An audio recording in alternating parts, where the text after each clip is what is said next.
মিষ্টির পরিবর্তে তারা সেই দুঃসময়ে যে রুটি কলা খেয়েছে সেই রুটি কলা দিয়ে তারা আজকে লাঞ্চ করবে, এটা উদযাপন। জাতীয়তাবাদী ছাত্র দল জিন্দাবাদ জিন্দাবাদ জিন্দাবাদ জিন্দাবাদ জাতীয়তাবাদী ছাত্র দল। যে এত বড় নার্সিং সমাজ, তাদের প্রতিনিধিত্ব দরকার।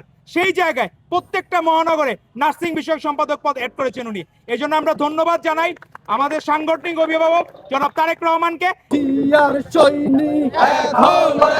আমাদের আজকে অত্যন্ত আনন্দের দিন, কারণ এত বছর যারা লড়াই সংগ্রাম করেছে তারা প্রত্যেকে গতকাল মূল্যায়িত হয়েছে। এবং আমাদের মূল বিষয় হলো যে আমাদের প্রধানমন্ত্রী জনাব তারেক রহমান উনি ৭,৫০০ কিলোমিটার দূরে থেকেও তার দুঃসময়ের ছোট ভাইদেরকে ভুলে যান নাই। উনি সেই ছোট ভাইদেরকে প্রত্যেককে মূল্যায়ন করেছেন। তো আমাদের জন্য আজকে অত্যন্ত আনন্দের দিন। তবে আজকে একটি অভূতপূর্ব বিষয়, যারা বিভিন্ন মহানগরে পদ পদবি পেয়েছে তারা আজকে মিষ্টির পরিবর্তে তারা সেই দুঃসময়ে যে রুটি কলা খেয়েছে সেই রুটি কলা দিয়ে তারা আজকে লাঞ্চ করবে, এটা উদযাপন। কারণ এখনো বাংলাদেশের মানুষ কিন্তু এখনো আপ টু দা মার্ক, আমরা বলতে পারবো না সবাই ভালো আছে। সেই জায়গায় সবাইকে ভালো রাখার জন্য আজকে তারা যে সেলিব্রেশনটা, মিষ্টি খাওয়ার পরিবর্তে সেই টাকা বাঁচিয়ে তারা গরিব দুঃখী মানুষের পাশে দাঁড়াবে আর নিজেরা আজকে রুটি কলা খাবে। এটাই হচ্ছে জিয়াউর রহমানের শিক্ষা, বেগম খালেদা জিয়ার শিক্ষা, তারেক রহমানের শিক্ষা। তো তাদের যোগ্য উত্তরসূরি হিসাবে আমরা সব সময় চেষ্টা করি ছাত্রদল যাতে সাধারণ শিক্ষার্থীদের হৃদয়ে যাতে জায়গা করে নিতে পারে। আমাদের সামনে অনেকগুলো বড় চ্যালেঞ্জ আছে। ছাত্র সংসদ নির্বাচনগুলা অনেকটা কারচুপির মাধ্যমে ইসলামী ছাত্র শিবির জয়লাভ করার চেষ্টা করেছে, কিন্তু তারা কিন্তু সাধারণ মানুষের হৃদয়ে পৌঁছাতে পারে নাই। তারা আজকে সাধারণ মানুষের কাছে রক্কাটা পার্টি হিসাবে বা ঘৃণিত হিসাবে তারা বিবেচিত হচ্ছে।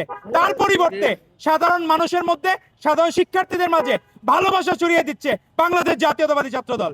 তারা প্রত্যেকটা ক্যাম্পাসে ভাই হিসাবে, বোন হিসাবে পাশে রাখছে।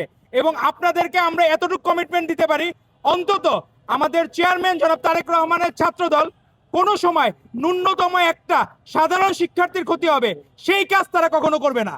এবং তারা প্রতিজ্ঞাবদ্ধ। গতকাল মহানগরে আমরা দেখলাম যে নার্সিং বিষয়ক সম্পাদক একটি পদ নতুন করে অ্যাড হয়েছে। এর আগে কখনোই বাংলাদেশের নার্সিং সমাজ তারা কখনো এইভাবে ছাত্রদলে কোনো সময় রাজনীতি করতে পারে নাই। আজকে সারা বাংলাদেশে নব দিগন্ত উন্মোচিত হচ্ছে যে নার্সিং বিষয়ক সম্পাদক। আমাদের সারা বাংলাদেশে আপনার সাংবাদিক বন্ধুরাও, আপনাদের পরিবারেও অনেকে নার্সিং পেশায় জড়িত, অনেকে নার্সিং এখনো পড়তেছে, তারা প্রত্যেকে রাজনীতি করার সুযোগ পাবে। এটাই হচ্ছে আমাদের নেতা তারেক রহমানের বৈচিত্র্য। এবং উনি নিজে এটা মনে রেখেছেন যে এত বড় নার্সিং সমাজ, তাদের প্রতিনিধিত্ব দরকার।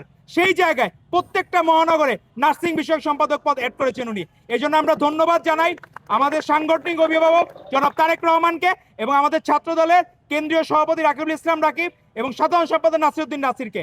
তারা অত্যন্ত আন্তরিকভাবে এই বিষয়গুলো দেখেছেন। আর আমাদের সামনে প্রত্যেকটা ক্যাম্পাসে ক্যাম্পাসে ছাত্রদল ছড়িয়ে পড়বে। ছাত্রদল হবে সাধারণ শিক্ষার্থীদের আস্থার জায়গা। প্রত্যেকটা জায়গায় ছাত্রদল নেতৃবৃন্দ সাধারণ শিক্ষার্থীদের অধিকার আদায়ের জন্য কাজ করবে।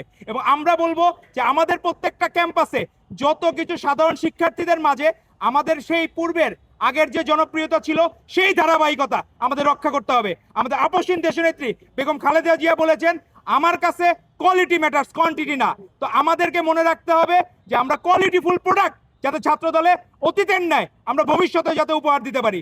ছাত্রদল হবে, আপনারা এখনো দেখবেন বট বাহিনী, এখানে আমরা যে বক্তব্য দিচ্ছি সেখানেও অনেক দেখবেন হারি এক দিবে অনেক কিছু করবে, কিন্তু তাই বলে দক্ষিণ পূর্ব এশিয়ার সর্ববৃহৎ ছাত্র সংগঠন ছাত্রদল দুর্বার গতিতে এগিয়ে যাবে।